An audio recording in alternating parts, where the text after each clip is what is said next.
Welcome back, dear students. We are discussing plus 2 biology, chapter number 5, genetics and evolution.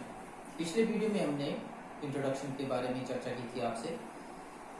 Genetics and evolution इसका principle of inheritance and variation जो पहला chapter है. आज की जो video है प्यारे बच्चों, इसकी हम शुरुआत करेंगे मेंडल्स एक्सपेरिमेंट के साथ. Mendel conducted his experiments in 4 steps. 4 चरणों में उसने अपने एक्सपेरिमेंट को कंडक्ट किया था. First one was selection of parents, second hybridisation, third is self pollination and fourth one is calculation. First of all coming to selection, Mendel initially selected 34 varieties for his experiment. The number was reduced to 22 and finally he selected 7 varieties of the pea plant. All the 7 varieties had at least one character with at least 2 contrasting traits.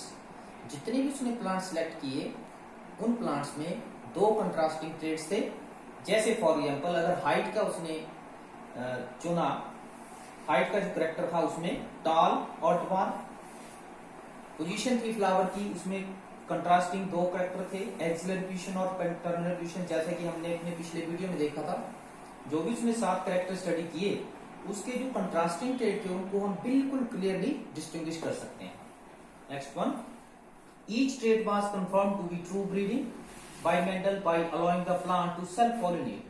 जितने भी trait थे उसने confirm किया कि वाकई ही ये true breeding plants हैं. उसके बाद the material which showed any deviation was discarded. तो जो कोई भी प्लांट था जिसमें कोई वेरिएशन आई थी, ट्रू ब्रीडिंग नहीं उसमें दर्शाई उसने प्लांट ने, तो उसको उसने डिस्कार्ड कर दिया. Next one is coming to hybridisation. प्यारे बच्चों, हाइब्रिडाइजेशन के बारे में हमने फर्स्ट चैप्टर में भी किया था थोड़ा सा. Crossing of 2 varieties of plants is called as hybridization simply. He used pure breeding plants in his experiment. उसने अपने एक्सपेरिमेंट में प्योर ब्रीडिंग जो प्लांट्स थे वही यूज किए थे. In these experiments he crossed pure plants having contrasting traits of the character, that is tall and dwarf for size. जैसे अगर हम साइज की बात करें या हाइट की बात करें तो उसने प्योर टॉल को प्योर ड्वार्फ प्लांट के साथ क्रॉस करवाया. Flowers of the tall plants were emasculated. Similarly जो हाइब्रिडाइजेशन में प्रोसेस होते हैं, इमेस्कुलेशन का होता है, बैगिंग का होता है, फिर उसके बाद आर्टिफिशियल पॉलिनेशन करते हैं हम, फिर उसके बाद हम आगे फर्दर उनको सीड को रेज करके नई वैरायटी बनाते हैं. तो हाइब्रिडाइजेशन के दौरान उसने टाल प्लांट जो थे उसको इमेस्कुलेशन कर दी उनकी, मतलब कि जो टाल प्लांट्स के फ्लावर थे उनके एंथर को रिमूव कर दिया. फिर and pollen from the flower of dwarf plants were dusted over the stigma of flowers of टाल प्लांट. टाल प्लांट के फ्लावर जो थे वहां से पोलन ग्रेन को रिमूव कर दिया, एंथर को रिमूव कर दिया. उसके स्टिग्मा के ऊपर ड्वार्फ प्लांट के जो पोलन ग्रेन थे, मतलब को ड्वार्फ प्लांट जो था उसको उसने मेल कंसीडर किया और जो टाल प्लांट था उसको उसने एज ए फीमेल कंसीडर किया. दोनों की क्रॉसिंग हो गई. क्रॉसिंग के बाद उसने फिर उसकी बैगिंग कर दी. बैगिंग करने के बाद फिर आगे फर्टिलाइजेशन हुई, सीड फॉर्मेशन हुई. उन सीड्स को उसने फिर दोबारा सो किया नेक्स्ट सीजन में. उसके बाद जो उसके पास प्लांट्स आए, फिर उन्होंने उन प्लांट्स को ही allow to self pollinate them. फिर उसने सेल्फ पॉलिनेशन करवाई उनमें. मींस कि जैसे जो फ्लावर थे उनके जो एक ही फ्लावर के जो स्टिग्मा थे उसी के ऊपर उसी फ्लावर के पॉलन ग्रेन अपने आप ही ऑटोमेटिक सेल्फ पॉलिनेशन उसने करवाई. फिर नेक्स्ट बैगिंग वाज डन, ये हो गया. Seeds from the crossing of the plants were collected and were sown to the get plants in the next year.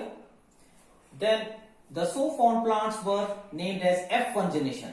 अब जो क्रॉसिंग के बाद उसके पास जो प्लांट आए उसको उसने F1 जनरेशन का नाम दिया. उसको फर्स्ट फिलियल जनरेशन भी बोलते हैं. यहां फिलियल का मतलब होता है ऑफस्प्रिंग्स, संतान, बच्चे. तो F1 जनरेशन जो आई थी उसकी फिर उसने सेल्फ पॉलिनेशन करवाई हाइब्रिड की. Next, the hybrid plants were allowed to grow. They resembled only one of the 2 parents in all cases. अब यहां पर उसने क्या देखा कि जो हाइब्रिड प्लांट्स थे वो प्लांट एक ही पेरेंट की तरह थे सारे, मींस लंबे थे सारे. उसमें कोई भी प्लांट जो था वो ड्वार्फ नहीं था. The trait of the other parent is not seen in them. तो दूसरे जो ड्वार्फ प्लांट का जो ट्रेट था वो उनमें नजर नहीं आया. फिर उसके बाद F1 प्लांट्स जो थे उसने उनकी सेल्फ पॉलिनेशन करवाई। जब उसने सेल्फ पॉलिनेशन करवाई, to ensure that there is no contamination from the foreign pollen, the flowers were covered with paper bags. ये हो गया point. Seeds were collected, they were called as F2 seeds. फिर जो seed crossing के बाद आए, self pollination के बाद, उनको उसने F2 seeds बोला। अब the plants raised from them were F2 plants, उनको फिर उसने F2 plants बोला। The plants of F2 generation were again allowed to self breed. F2 generation के plants थे, उनको फिर उसने सेल्फ पॉलिनेशन करवाई और फिर उसको F3 प्लांट्स मिले और फिर उसने फर्दर उनको रेज किया and then he studied them. फिर उसके बाद हाइब्रिडाइजेशन के बाद उसने कैलकुलेशन की। Seeds and plants of each generation were examined for characters used in the experimentation. जितने भी सीड्स और प्लांट उसने यूज किए थे उनको उसने एग्जामिन किया और एक्सपेरिमेंटेशन जो उसके कैरेक्टर थे उनको उसने स्टडी किया।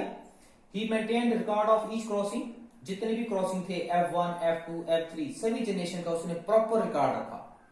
Next one, ratio were analysed on the basis of laws of probability. Probability के लॉ में मैथमेटिकल कैलकुलेशन उसने अप्लाई की, जितने भी उसने एक्सपेरिमेंटेशन किए और प्रोबेबिलिटी लगा के लॉज के अप्लाई करने के बाद फिर उसने उसको रिजल्ट जो थे उसको प्राप्त हुए। तो इस प्रकार से उसने जो अपना एक्सपेरिमेंटेशन कंडक्ट की। अब जो है नेक्स्ट, ये बहुत इंपॉर्टेंट बातें हैं प्यारे बच्चों। Before discussing the laws of Mendel you must know the genetic terminology. जो भी शब्द उसमें यूज होंगे, अभी पीछे भी हमने ये यूज किए, लेकिन इस आगे बढ़ने से पहले यहां पर इनको समझना बहुत ही जरूरी है। तो आप लोगों ने बिल्कुल ध्यानपूर्वक समझना है। ये अगर टर्मिनोलॉजी आपको क्लियर हो जाएगी तो आगे फिर आपको बिल्कुल क्लियर हो जाएंगे कंसेप्ट। तो सबसे पहले कैरेक्टर है अभी जिसकी बात की हमने। It is a distinct morphological and physiological feature of an individual. कोई भी डिस्टिंक्ट मॉर्फोलॉजिकल या फिजियोलॉजिकल, जैसे हम बोलते हैं कि वो इंसान ऐसा है, तो किसके बेस के ऊपर बोलते हैं? कैरेक्टर के बेस पे। तो डिस्टिंक्ट होता है उसी इंसान का। ठीक ऐसे यहां पर भी उसने इस टर्म को यूज किया है। For example stem height, flower colour, shape of the seeds, ये सारे क्या है? कैरेक्टर्स हैं। Next one, trait, expression of the character और वेरिएंट ऑफ द कैरेक्टर। जो भी एक्सप्रेशन है कैरेक्टर का उसको हम ट्रेट बोलते हैं, जैसे टॉलनेस एंड वार्फनेस। कैरेक्टर क्या है? हाइट। ट्रेट क्या है? Tallness and dwarfness. Unit factor, it is a unit of inheritance which controls a trait. Inheritance की इकाई है, इनहेरिटेंस का यूनिट है जो कि किसी भी ट्रेट को कंट्रोल करता है। अब इसको हम जीन बोलते हैं। जब उसने काम किया था मेंडल ने, तब उस वक्त जीन के बारे में किसी को भी मालूम नहीं था। It was given gene name by Johansson in the year 1909। Then next is allele, alternate form of the gene that occurs at the same locus on a homologous chromosome. Alternate form of the gene, जैसे for example हमारे पास, हम यहां आपको draw करके दिखाएंगे। जैसे ये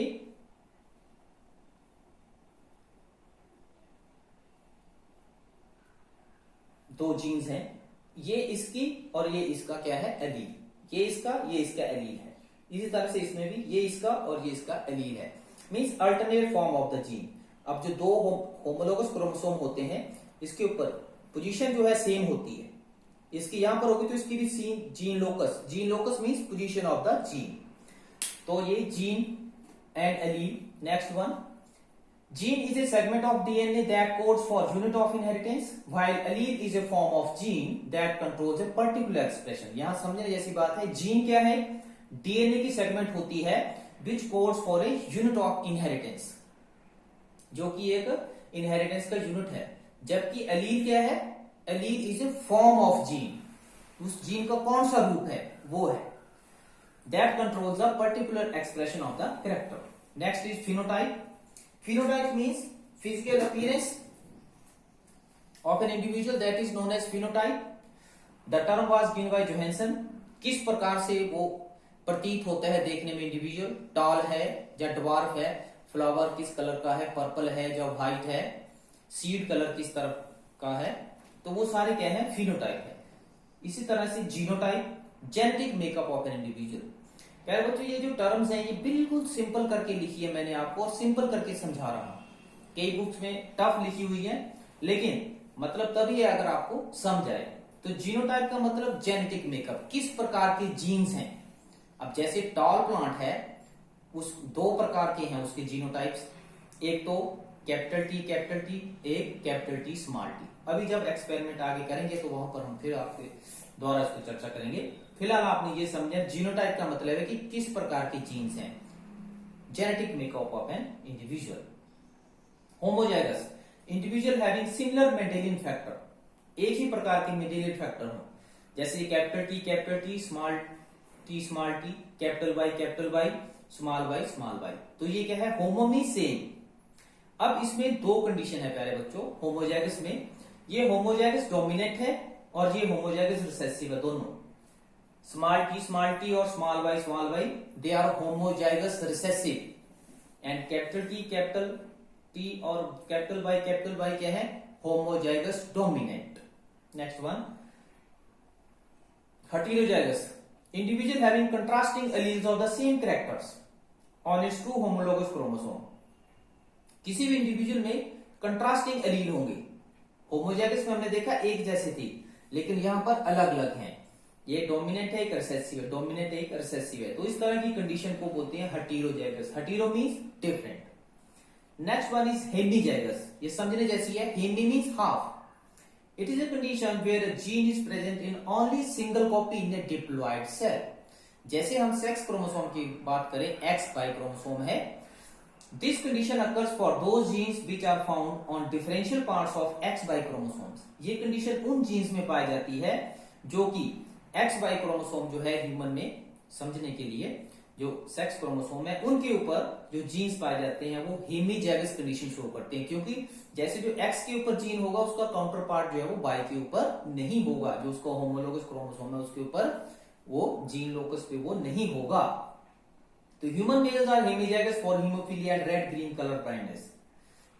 haemophilia और रेड ग्रीन कलर ब्लाइंडनेस के लिए जो ह्यूमन मेल्स हैं वो हेमीजाइगस हैं।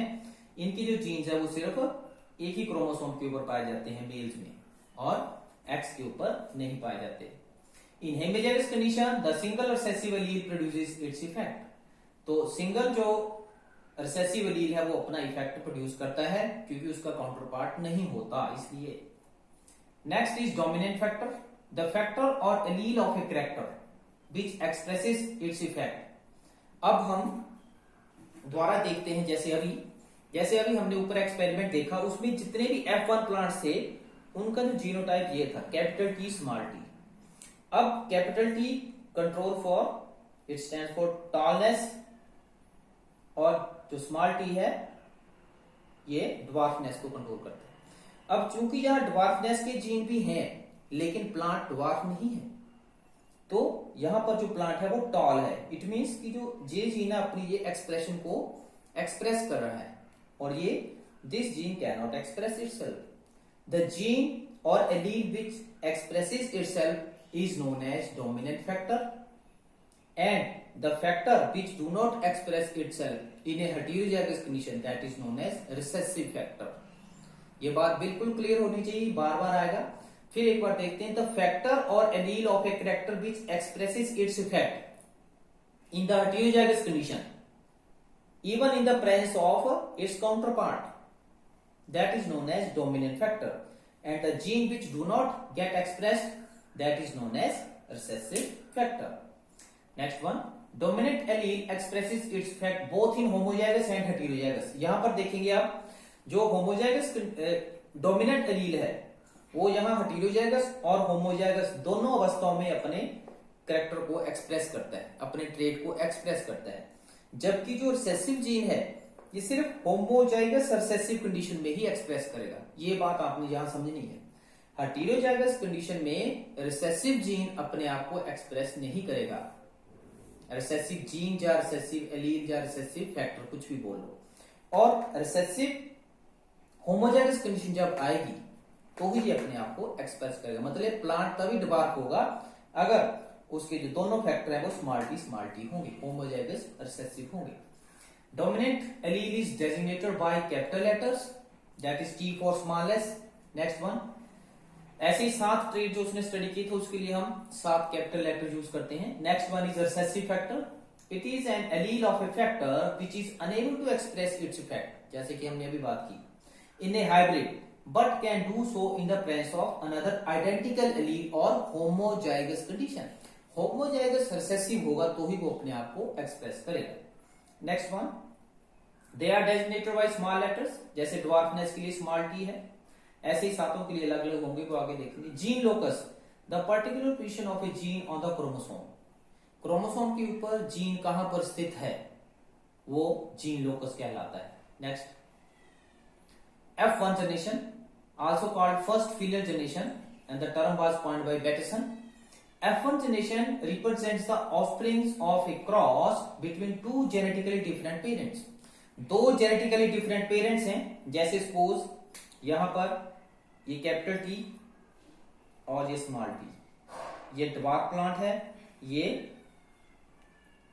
टॉल प्लांट है। इसकी इन जब दोनों की क्रॉसिंग करवाएंगे तो जो हमें प्राप्त होगा capital T small T hybrid, ये जो है F1 जनरेशन कहलाएगी। अभी आगे क्रॉस में फिर देखेंगे।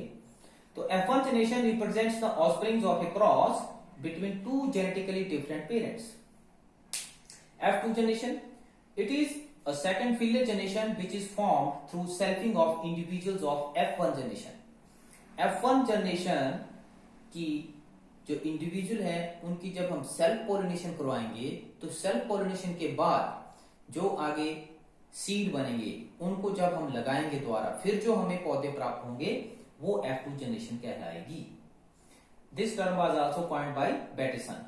नाउ मोनोहाइब्रिड क्रॉस, ऐसा क्रॉस जिसमें एक ही कैरेक्टर की इनहेरिटेंस को स्टडी किया जाता है। Mono means one, hybrid means hybrid. The cross in which the inheritance of only one character is studied, that is known as monohybrid cross. Monohybrid cross ratio जब हम आगे करेंगे तो वहां पर फिर एक बार वहां पर क्लियर हो जाएगा आपको। The ratio found in the F2 generation of A monohybrid cross, F2 generation की जो रेशो है उसको हम बोलते हैं मोनोहाइब्रिड रेशो। अब ये दो प्रकार की होती है, एक फिनोटिपिक एक जीनोटिपिक। फिनोटिपिक का मतलब देखने में कैसे, अब जब F2 जनरेशन जो है उसमें हम देखेंगे उसमें 100% प्लांट में से जो 75% है, जैसे समझ लो 4 प्लांट बने उसमें से जो 3 प्लांट है वो टॉल होंगे और एक प्लांट ड्वार्फ होगा। लेकिन जो 3 प्लांट ये टॉल हैं इन तीनों का जीनोटाइप एक जैसा नहीं होगा, इसलिए जीनोटिपिक रेशियो जो है वो अलग होगी। इन 3 में से एक जो है वो होमोजाइगस डोमिनेंट होगा, 2 जो है वो हेटेरोजाइगस होंगे, कैपिटल टी स्मॉल टी, और जो एक है ये ड्वार्फ प्लांट है इसका जीनोटाइप स्मॉल टी होगा। ऐसे ही डाइहाइब्रिड क्रॉस है, the cross in which the inheritance of 2 character is studied simultaneously. पहले हमने देखा एक कैरेक्टर, अब यहां पर ऐसा क्रॉस जिसमें 2 कैरेक्टर को, जैसे मेंडल ने स्टडी किया था shape of the seed and colour of the seed, 2 character को उसने साइमल्टेनियसली स्टडी किया था, तो उसको बोलते हैं डाइहाइब्रिड क्रॉस। और dihybrid ratio found in the F2 generation of A dihybrid cross, इसमें भी वैसी 2 प्रकार की होगी, फिनोटिपिक और जीनोटिपिक। फिनोटिपिक अगर रेशो करेंगे हम डाइहाइब्रिड क्रॉस की तो वो 9:3:3:1 आएगी, और जीनोटिपिक रेशो अगर हम देखेंगे तो 1:2:2:4:2:2:1:1:1 आएगी। तो ये रेशो जब हम आगे क्रॉस करेंगे तो वहां पर फिर एक बार आपको दोबारा समझाएंगे। अभी जब एक चीज को रिवाइज किया जाता है बार बार तब जाकर समझ आती है, और ये तो जेनेटिक्स है, फिर थोड़ा सा समय इसमें जरूर लगेगा आपको, लेकिन मुश्किल नहीं है प्यारे बच्चों कुछ भी। Next term is reciprocal cross. Reciprocal cross का मतलब सिंपली जैसे समझाऊं, सपोज जैसे हमने इस प्लांट को पहले मेल कंसीडर किया है, ये फीमेल, अब ऐसा क्रॉस जिसमें जो मेल प्लांट था उसको फीमेल किया, मतलब पहले हमने इसके पॉलन लिए थे और इसका स्टिग्मा, अब इसके पॉलन लेंगे और इसका स्टिग्मा लेंगे, मतलब सेक्सेस जो है पेरेंट्स जो है उनको रिवर्स कर देंगे, तो इस प्रकार के क्रॉस को रेसिप्रोकल क्रॉस बोलते हैं। The cross involving 2 groups of individual where half of each group are allowed to function as male and other half as female and vice versa. उल्टा, पहले जिसको मेल कंसीडर किया बाद में उसको फीमेल, और जिसको पहले फीमेल किया था उसको male. Next is Punnett square. Punnett एक साइंटिस्ट का नाम है, It is checkerboard or square divided into smaller squares where all the possible types of gametes are shown, male in horizontal and female in vertical columns. Next one. The checkerboard was first of all devised by Punnett in the year 1927 and is known after his name as Punnett square. तो यहां पर हम देख सकते हैं, next, यहां पर प्यारे बच्चों ये देख सकते हैं हम, ये एक पुनेट स्क्वायर है, इसमें हम ये फैक्टर्स हैं या जीन्स हैं, फिर इनको क्रॉस करते हैं F इंटू एफ, तो ये हमारे पास आगे जीनोटाइप बनेगा इसका, इसको क्रॉस करके इसके साथ, ठीक सिमिलरली ऐसे इस F को इसके साथ क्रॉस करके ये, और फिर इसके साथ क्रॉस करके ये हमारे पास प्रोडक्ट है। तो चेकर बोर्ड या पुनेट स्क्वायर की सहायता से हम आसानी से जो है वो जीनोटाइप जो है वो बना सकते हैं कि कौन सा गैमेट किसके साथ फ्यूज करके क्या बनाएगा, किस प्रकार का जीनोटाइप आगे बनेगा। Next is back cross. Back cross is a cross between the hybrid and one of its parents. जैसे ये हाइब्रिड है, इसका किसी भी पेरेंट के साथ अगर क्रॉस हम करवाएं तो ये क्या बनेगा, बैक क्रॉस। दूसरा है test cross. It is special type of cross, back cross, which is made between individuals with a dominant trait and its recessive parent। कोई भी डोमिनेंट ट्रेट वाला इंडिविजुअल है, उसका जीनोटाइप हमें मालूम नहीं है, अननोन है, और उसका जीनोटाइप हमने पता करना है, तो उसके लिए हम टेस्ट क्रॉस करते हैं। टेस्ट क्रॉस जैसा नाम मीन्स टेस्ट कर रहे हैं हम, तो इसमें अननोन इंडिविजुअल है डोमिनेंट ट्रेट का, उसको जब हम रिसेसिव पेरेंट के साथ क्रॉस करवाएंगे तो हमें भी पता चल जाएगा कि जो डोमिनेंट इंडिविजुअल है वो होमोजाइगस है या हेटेरोजाइगस है। अभी आगे एग्जांपल में हम बात करेंगे इसकी। नेक्स्ट वन, ये देखिए जैसे ये टू इंडिविजुअल है, ये डोमिनेंट फिनोटाइप है, कैपिटल बी और कैपिटल बी और कैपिटल बी। अब हमें मालूम नहीं है कि इन दोनों में से क्या है, तो हमने इसका पता लगाना है।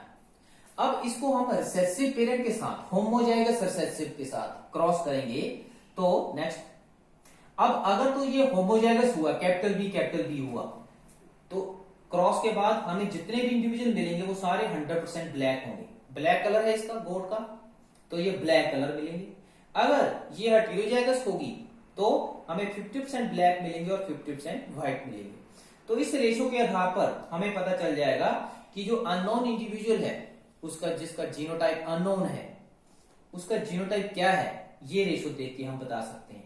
लेकिन ये रेशो तभी आएगी अगर हम इस इंडिविजुअल को रिसेसिव होमोजाइगस के साथ क्रॉस करवाएंगे, तो ये बहुत ही इंपॉर्टेंट है टेस्ट क्रॉस। नेक्स्ट, तो प्यारे बच्चों इस वीडियो में इतना सा ही, लेकिन ये टर्मिनोलॉजी आपने बिल्कुल ध्यानपूर्वक इसको रिवाइज करना है, वीडियो को बार बार देखना है और इसको अच्छी तरह से अपने माइंड में क्लियर करना है, ताकि आगे जो आने वाली टर्म है फिर वो आपके लिए आसान हो जाएंगी।